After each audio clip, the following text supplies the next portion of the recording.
It's that time of year again. The NFL season is about to commence, which means here in late August, it's time to draft your fantasy football team.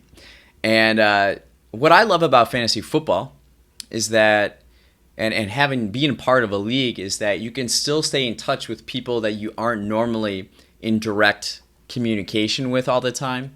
And there's a lot of pride in it, and it's just a lot of fun. I really enjoy it, and it makes watching the games a little bit more fun if it's not your team. So I always enjoy it. And if you've been watching these videos, you've probably noticed this guy right over here. Now, for those listening on the podcast, I'm holding up a miniature. It's a trophy. It's a glass. It looks like the Lombardi Trophy. Maybe it's crystal. I don't know. It's pretty heavy. You hear this? It's pretty heavy. I won my fantasy football league last year. You hear that? See how heavy that was? I know on this channel and the podcast, the content we typically talk about is philosophy, books, learning, and being mindful and living an intentional life with purpose. But what's great about all this stuff is you can apply it to everything. So I apply it to everything in my life, including my fantasy football team. Okay? Yeah. I grew up in the Midwest, and here sports are a big deal. Like, sports is part of the culture, and I love that society seems to be becoming more and more subjective. You know, everybody's ideas are great. Everybody's opinions are their own, and everybody's feelings are real. But in sports, you know, it's scoreboard. Did you win or did you lose, right? Did you score or did you not score? Did you stop them or did you let them score, right? And I love that objectivity in life still. And I love with sports transcend sports themselves, you know, and you can use them as metaphors in life. And you've probably noticed that with, you know, content I've done with like Giannis and the Packers before.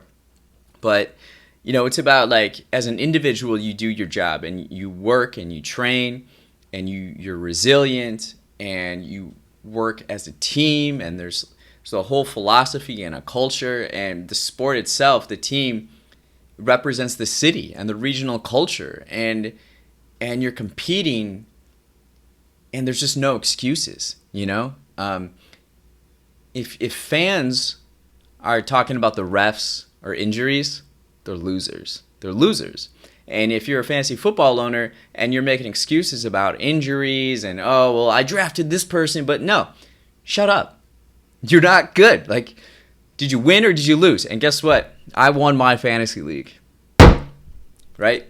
So I'm going to share with you some tips on how to draft a championship level fantasy football team. My fantasy football team name is the Slick Ricks. I'll just run down the roster that won it last year. I know that kind of stuff gets boring, but real quick: Justin Herbert, quarterback; Nick Chubb, Aaron Jones, Ronald Jones II, Stephon Diggs, my guy; CeeDee Lamb, Allen Robinson II, T.J. Hawkinson, the Colts D, and Daniel Carlson, the kicker of Las Vegas.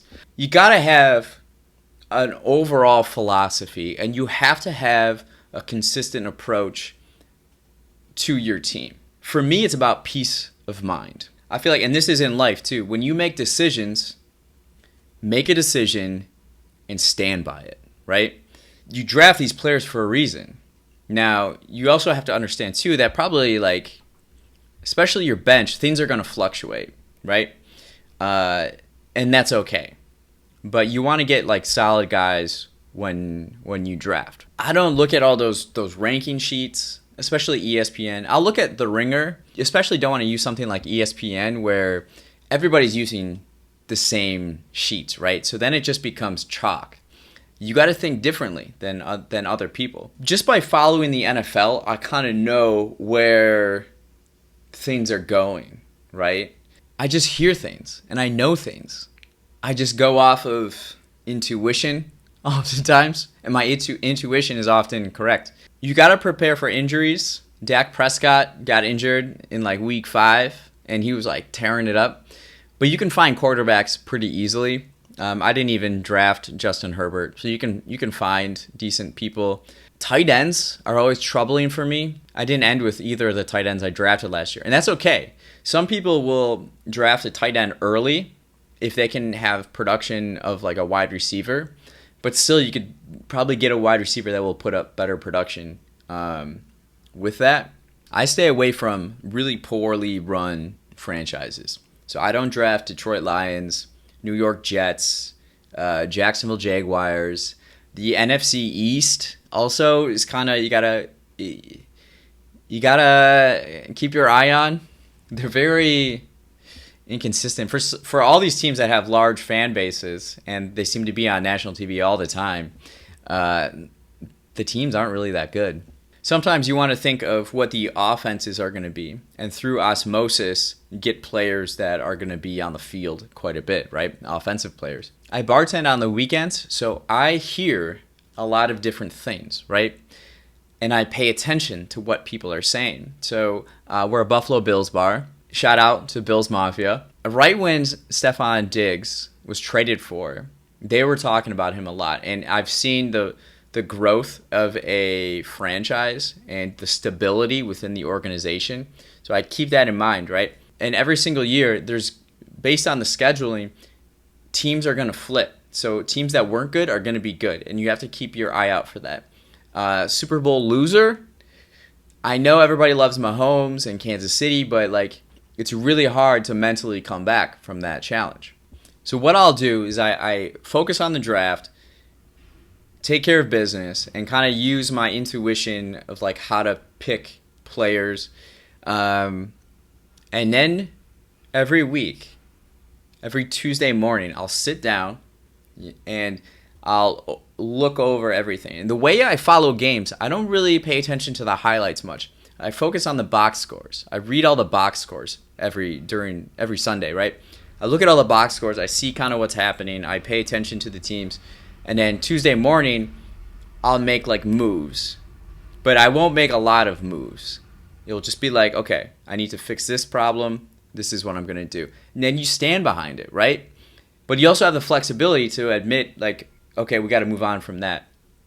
You don't want to be someone who's obsessing about everything all the time, right? Peace of mind. Draft your team. Just make moves at the beginning of each week. There you go, right? Also, when you're drafting, pay attention to the rules, okay? Sometimes the commissioners are very competitive people, right? Sometimes they'll tweak rules just a little bit and not really communicate them to the entire league. So you got to really pay attention to that stuff. A friend and I had a conversation about this not too long ago.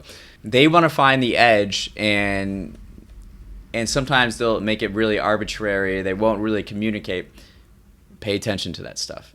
So just to kind of review some of these things, figure out a way that's best for you, that works with your philosophy, that's going to work with your life, right? You don't want it to consume your life, but you also want to be competitive. And, so make moves that you're confident in. Do that right way. Stay away from like negative energy on teams and dysfunctional franchises. The quarterback position now has changed, and so everybody has like a mobile quarterback now, or the ones that aren't mobile are getting phased out, like a Roethlisberger or a Matt Stafford, even Aaron Rodgers of my Green Bay Packers. So you're going to get a lot of good points with quarterbacks that can run. Pay attention to the ground. What are people talking about? Don't go off of everybody else's list, and just commit to a philosophy and do it, right? So good luck to you and your fantasy team. Not everybody can win, as we know. Oh, one last thing. If other league members are trying to trade for one of your players and you get multiple trade offers for a player, definitely keep that player. There are a few people last year that tried to get Nick Chubb from me because he was injured, right? But to me, just get to the playoffs and try to have everybody healthy in the playoffs. So be competitive during the regular season and then just get in the playoffs with hopefully a healthy team and then just crush it. Again, shout out to Stefon Diggs and Slick Ricks. Here we go. Let's get it again. Yeah.